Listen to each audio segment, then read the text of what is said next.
Hey everybody, welcome to Back Porch Cooking and Reminiscing. I'm Roger and I'm glad to have y'all here with us today. Today we're going to be making something that a lot of you have asked me about ever since we started the channel and just never have gotten around to doing it, but today we're going to make it. And what we're making is called Kilt Lettuce. Now, you may have heard it called that. You may have heard it called wilted lettuce. You may have heard it called just lettuce and onions. That's what my mom always called it. But what we do is we take green leaf lettuce, some green onion, we cook us some bacon, and we pour that hot bacon fat all over top of that lettuce and onions. And it wilts it. And that's why it's called kilt lettuce. And I got some history on it, so I'm gonna give you some history on where it came from, how it came to be, and everything. So y'all sit back, relax, get you something cold to drink, and get ready to learn how to make kilt lettuce. Old dogs dreaming by the rocking chair, mason jar tea chilling in the evening air, sweet hickory smoke rising off the grill. Time stops cold while the porch sits still. Yeah, we're back porch cooking and reminiscing, a little bit of heaven that we're all just missing. Keep the stories rolling like the sun sinking low. That's the back porch life, baby, here we go.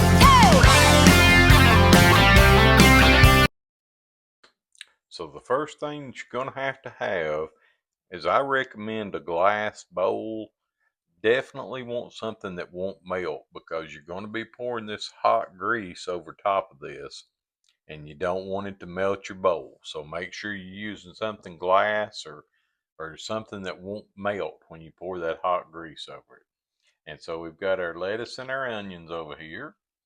And you want to go ahead and look at your lettuce and make sure it hasn't got any brown spots or anything on it. And I usually tear off a few of the end pieces there, but you want to just rip it up into small pieces like that right there and put it in your bowl.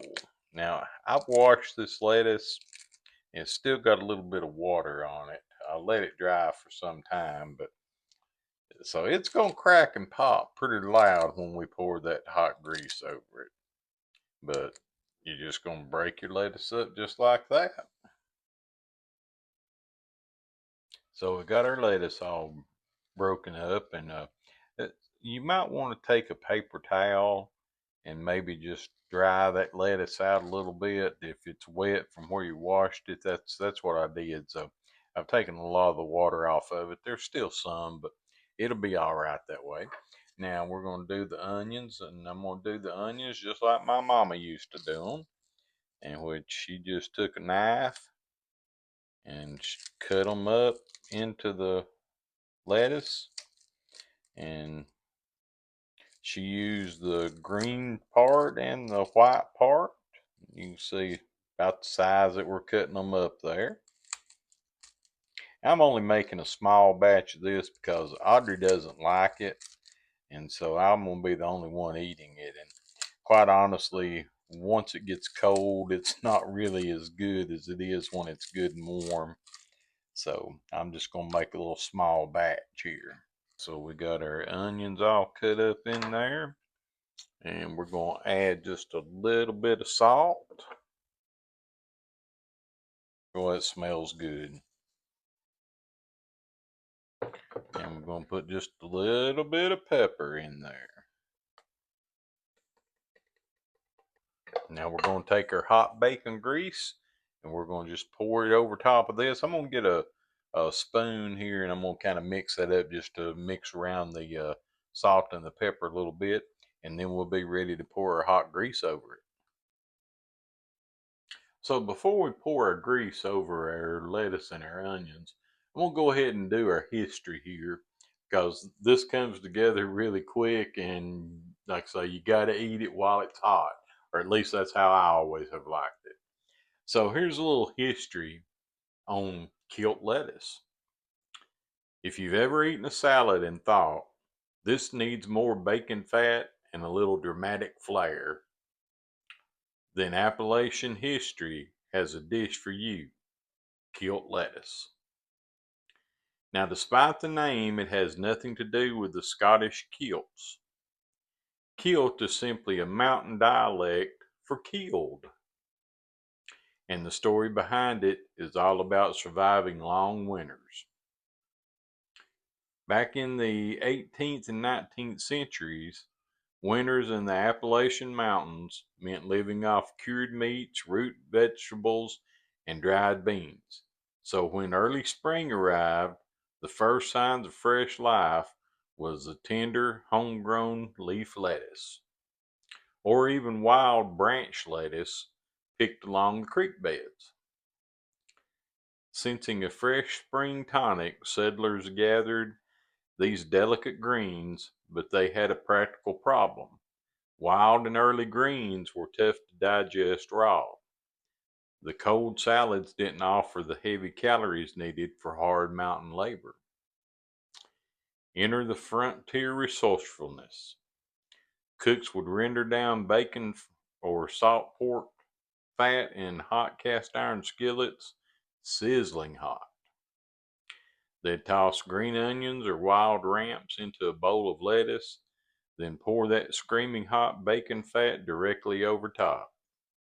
The intense heat instantly killed or wilted the cell walls of the lettuce, turning the raw greens into a warm, savory side. Over time, home cooks started deglazing the pan with a splash of apple cider vinegar and a pinch of sugar, creating that famous sweet and sour dressing we know today. Now, my mom never did it that way, so that's not how I do mine. Kilt lettuce isn't just a recipe, it's a master class in mountain cooking. Waste nothing, use the bacon fat, and eat what the land gives you when it gives it to you. Serve it alongside hot cornbread, and you're tasting pure Appalachian history. So, just a little history on Kilt lettuce. And now, for those of you who had no clue as to what that was, you know a little more. We've got our bacon grease is hot now and it's smoking. So there's our bacon grease, and you can see it smoking. And we cooked the bacon earlier today, so I just took some of the grease and put it in the cast iron so we'd have it to do this with. Now, all we're going to do is pour it on this lettuce.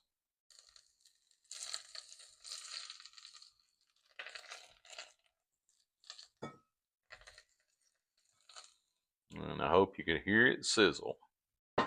And that is all that we do to it. Now we're going to take our spoon. We're going to just mix it. And now my mama used to serve this. Usually she'd do meatloaf or fried chicken or something like that. But we're just going to do this Kilt lettuce, and we're going to have us some bacon to go with it, and a good piece of cornbread would be good, but I didn't make any, so got us a couple pieces of bacon there, and we're just going to take our Kilt lettuce and onions, and we're going to put it on the plate. And there's our Kilt lettuce and bacon. Like I said, if I had a good piece of cornbread go right here, it'd be great. It's ready to eat right now. This smells so good, brings back so many childhood memories, because when the garden came in, just like the mountain folks did back in the 1900s, this was one of the first things out of the garden that we ever had. So I'm going to get me some of it here, and we're going to give it a taste.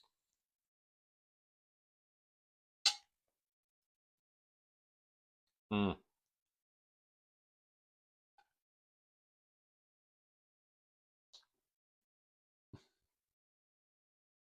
Guys, that's so good. You're always going to get your bite of bacon to go with it. It tastes just like it did when my mama made it.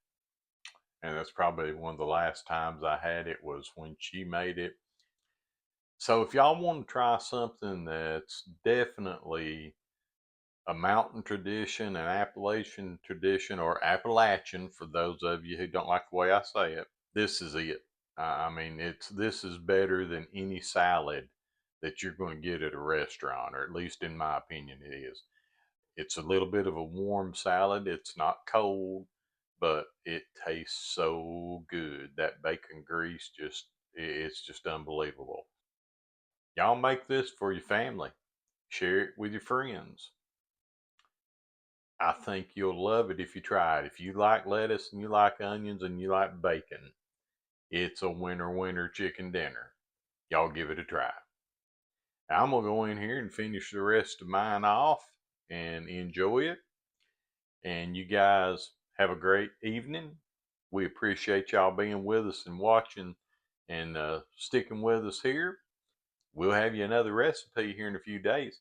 I think maybe Audrey's going to make some neck bones and stewed potatoes. Of course, we'll have to have some cornbread to go with that.